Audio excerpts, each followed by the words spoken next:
smooth yan. Yan yun, yung marker ng balancer at sigunyal. Wag nyong kakalimutan yan, wag kayong magkakamali dyan. Yan lang naman yung may timing dito sa clutch assembly niya, dito sa gearings ng balancer saka nitong sigunyal. Yan lang ang timing yan, yan lang ang may guide.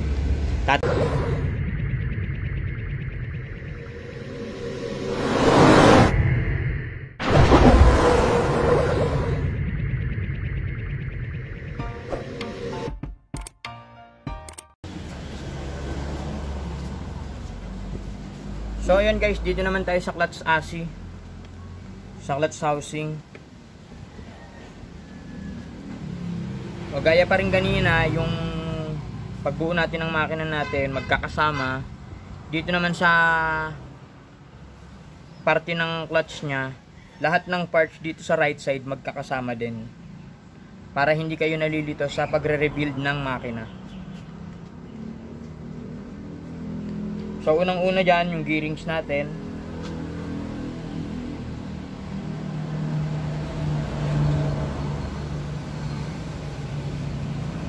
Ito ay gear ng ating sigunyal saka ng balancer. May kunya yan guys, may kunya din, may guide din. Ayan yung dot. Makikita nyo yung dot na yan. Connected yan dito sa gear na itong balancer. So kailangan magkatapat yan, kasi pag hindi yan magkatapat, ang tendency niyan mag-uuntugan, then masisira ang sigunyal. Usually sa mga Raider or sa lahat ng motor na may balancer, lalo na yung mga kargado, yan yung nagiging rason kung bakit nawawasak ang crankshell pag nagkamali sa pagkakabit niyan. Dun kasi sa mga fully loaded na motor guys, ay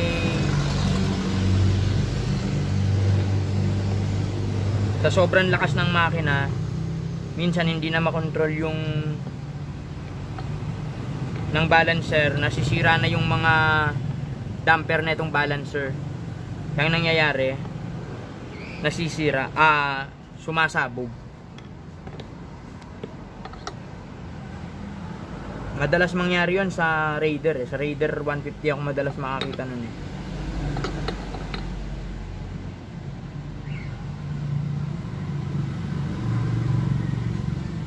So ayan, magkatapat na, magkasabay ng iikot yan.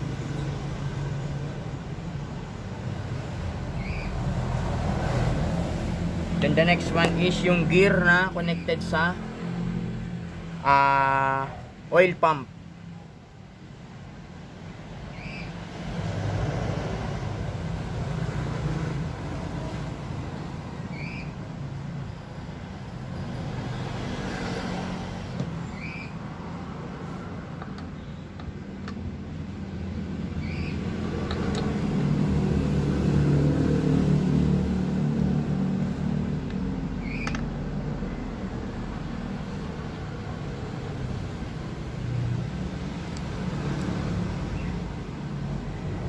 Tapos gear naman ng oil pump.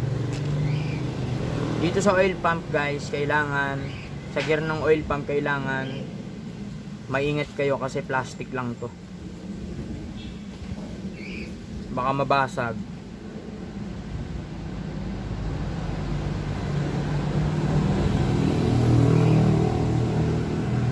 May pin yan, may pin. Huwag niyong kakalimutan yung pin.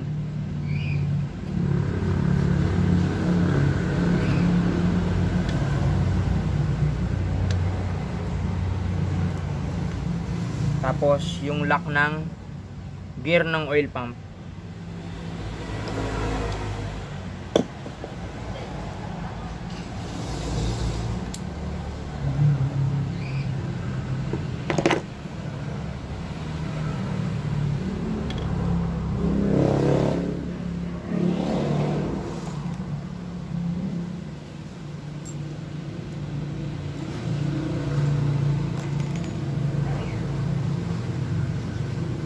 Then yung susunod is yung gear naman dito sa transmission na nagko-connecta dito sa kickstarter natin.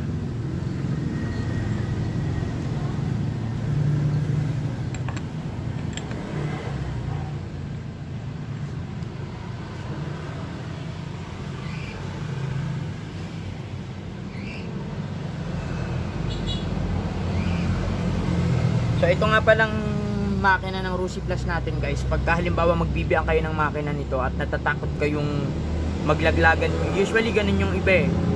Lalo na kapag hindi sila familiar sa makina ng babaklasin nila. Pagka magbibiyak sila ng makina, kumbaga may kaba na baka sumabog yung gearing sa loob ng makina. Itong Rusi Plus natin hindi, kasi may lock siya. Ito, pag nailock mo to dito, hindi basta-basta sasabog yung transmission niya pagka nabiyak mo na yung makina. Kaya mahalaga to.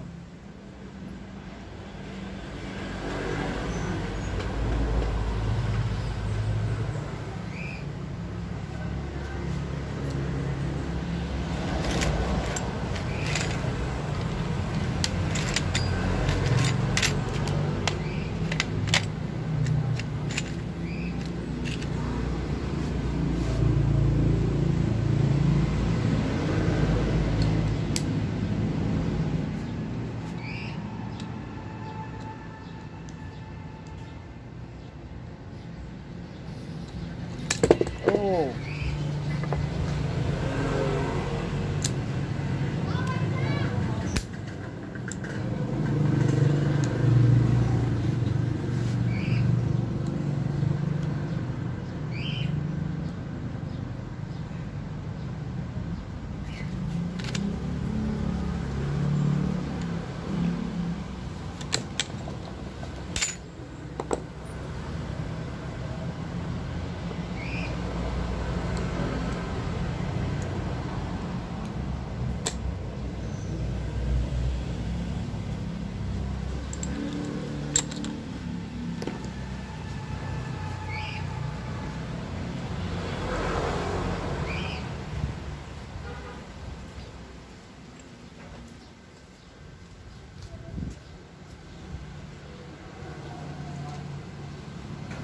So yung next natin is ito ng clutch housing.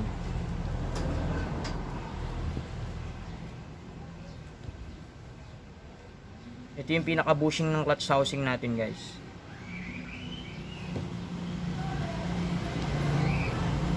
So dito pa lang guys sa bushing na to, masasabi ko na yung piyesa ng Rusi Plus 150 natin is hindi basta-basta. Kumbaga hindi kagaya ng ibang China bike na sa unang tingin mo pa lang sa makina niya alam mo na mahuna ang piyesa. Ito hindi guys.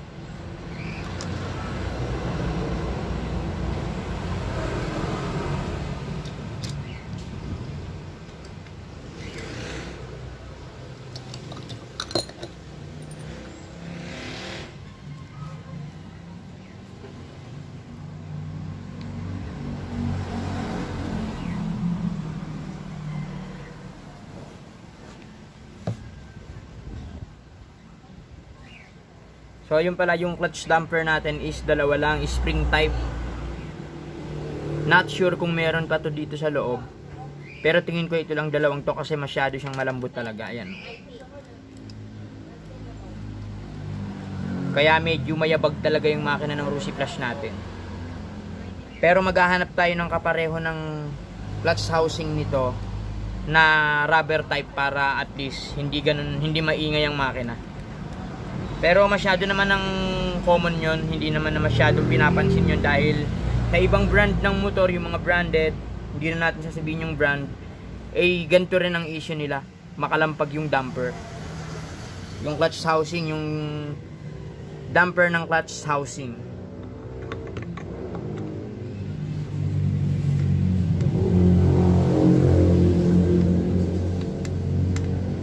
Alright. So ayan, smooth lang ikot guys.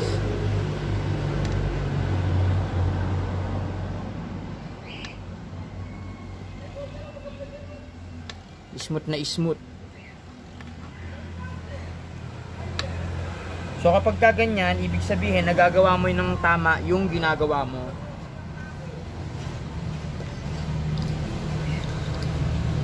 Tapos dito naman sa clutch lining niya, sa clutch plate, babasahin nyo rin ang langis yan.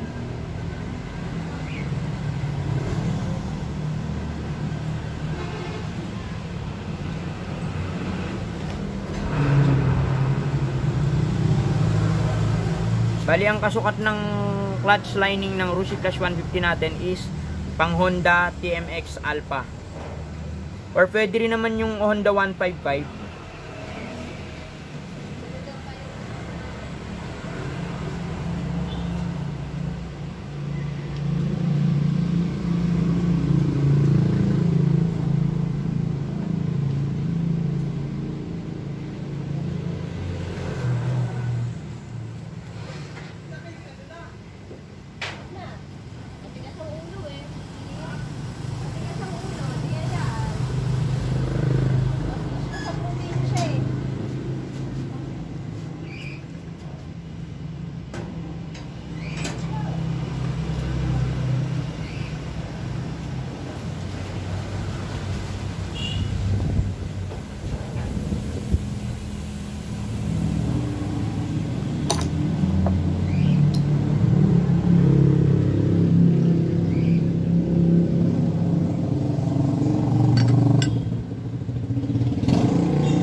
So yun guys, halos tapos na natin kung ano,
Ba't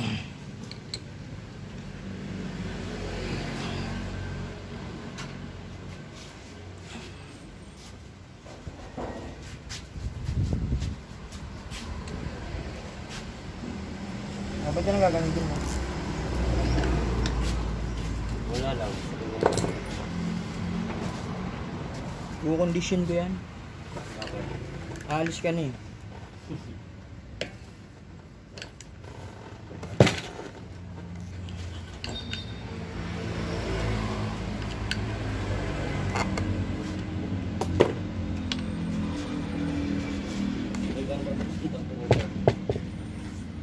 No?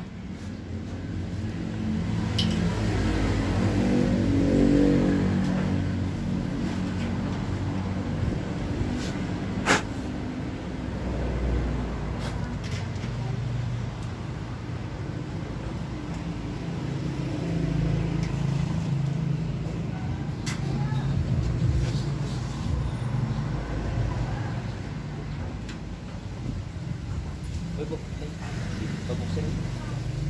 Teka lang.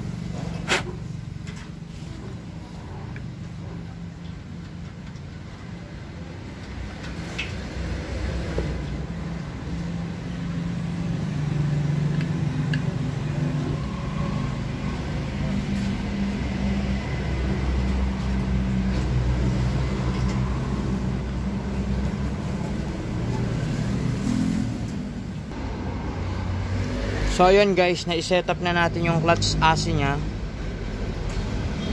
Kumpleto na yan. Ayan, smooth pa rin ang ikot nya.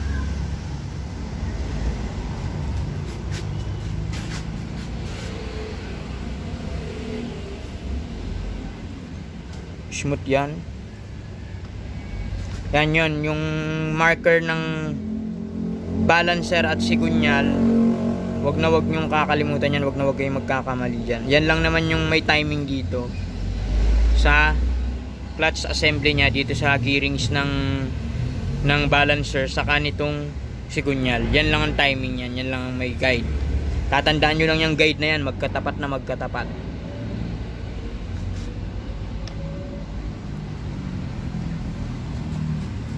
So tatakpan na natin guys.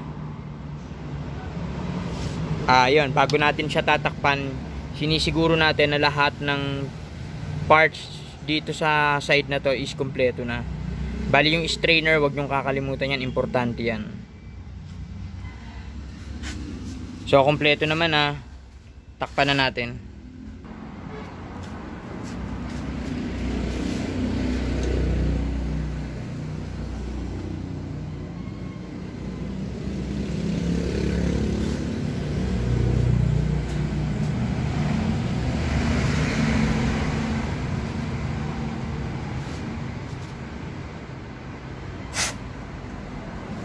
Yung dowel guys, importante, mahalaga yan ha. Dapat laging may dowel ang mga crankshell nyo.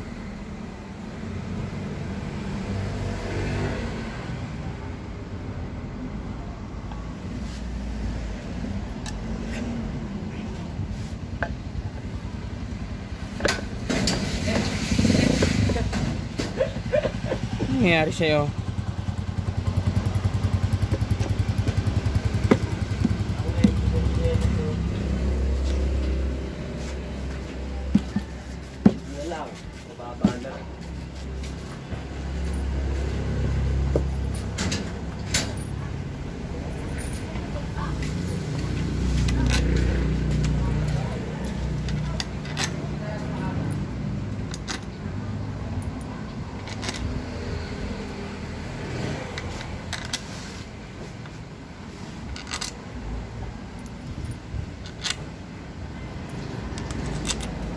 Oyo. Pag-isa na lang yung Mia.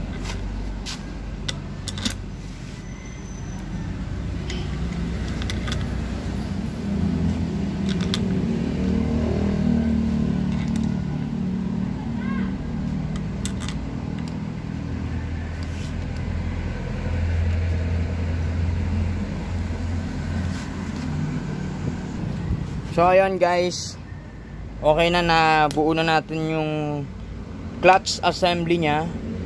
Itong dalawang tornilyo na to hindi pa natin hinigpitan dahil ito ay doon sa bracket ng clutch cable.